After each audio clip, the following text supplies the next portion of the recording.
Je crois que savoir que l'autre, celui qui est en face de toi, possède des trésors qu'il peut t'apporter, quoi. Et d'être toujours passionné, quel que soit le discours de celui qui te parle, parce que lui, en tout cas, ce qu'il te dit, c'est quelque chose qui compte pour lui. Ce minimum de respect de l'histoire racontée. Deuxième anecdote, un de mes maîtres, Serge Lebovici, m'avait dit, et je le fais toujours, que lorsque je vois quelqu'un en consultation, je marque 20 lignes sur, non pas le diagnostic, non pas l'histoire, l'anamnèse, mais sur l'impression que j'ai vécue en écoutant ce sujet qui parle d'une difficulté. Et après de lui refournir à la deuxième rencontre mes impressions pour être sur un plan d'horizontalité plutôt que de verticalité, de celui qui est présumé savoir alors que l'autre exprime ses malheurs. Et alors voilà l'histoire finalement que j'ai amenée petit à petit en faisant des bordures, et maintenant je vous la raconte. Je vois il y a quelques semaines, amené par sa vieille maman, un garçon que j'ai suivi enfant.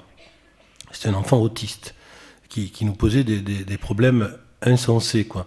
En particulier, pour vous le décrire, il était un urétique, il faisait pipi au lit, mais il faisait pipi au lit entre le matelas et le sommier, ce qui était singulier. Donc il avait une énurésie très très particulière. Il était intelligent, mais il ne savait pas l'utiliser.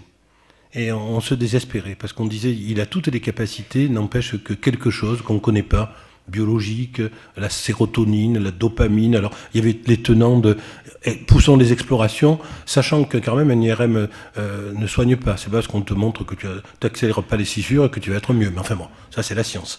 Et donc, nous, on s'en sortait pas, et finalement, petit à petit, on l'abandonne. On le place dans une institution parce qu'on avait échoué. N'empêche que sa mère avait maintenu un contact avec nous au long cours, et là elle me l'amène, et je vois ce garçon qui est devenu un homme, et elle me dit, que croyez-vous qu'il fasse comme métier?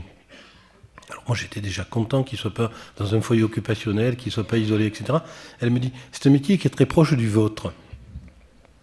Bon, tu es aide médico-psychologique, tu travailles dans un foyer de gens âgés, et je pensais surtout à un garçon fabuleux que j'ai suivi il y a quelques années, qui était justement du Bapu et qui avait décompensé sur manière psychiatrique alors qu'il était génial et qui était agrégé de latin-grec, et qui après avait fini aux petites sœurs des pauvres comme accompagnant ces femmes isolées, quoi. Et il m'attendait à la gare de Lyon à l'époque en lançant un croissant de l'autre côté du lustre en le rattrapant, il était assez singulier, c'est vrai.